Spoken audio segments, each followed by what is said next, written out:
Calling all you bros in Chem 245. We are some radical bros. Today we're going to talk to you about radical halogenation and bromination.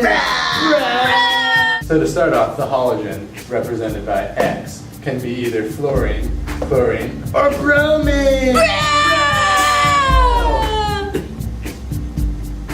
Anyhow, so initiation starts off with light striking one of the halogens, splitting it into two radicals. Alrighty, so moving on from our first initiation step, we're going to go into our propagation, where we're going to take our radical halogen, we're going to react it with an alkane to get a hydrohalogen and a radical alkane. And then in our second step, we're going to take that radical alkane and we're going to react it with some more halogen, and that's going to give us a haloalkane with, again, another radical halogen.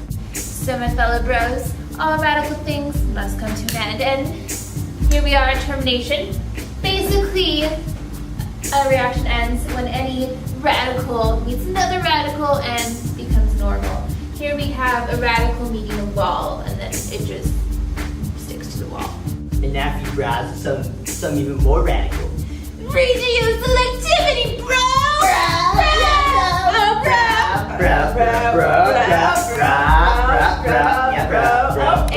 So the first rule of being radical is you can't be radical alone.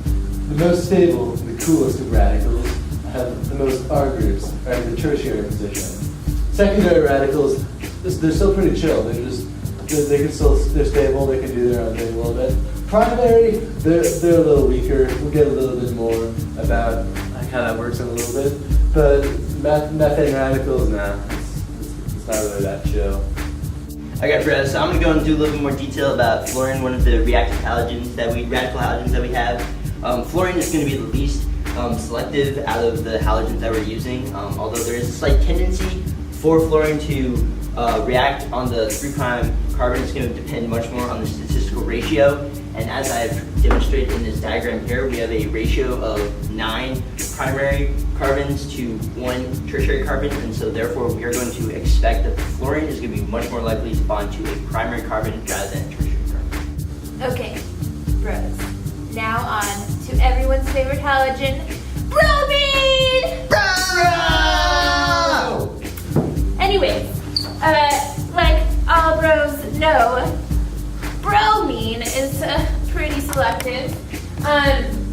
Instead of fluorine, which just goes with the whole statistical thing, you know, going on to mostly primary carbons, because you know that's what's there. You know, it goes for the more selective tertiary carbon right here in the middle.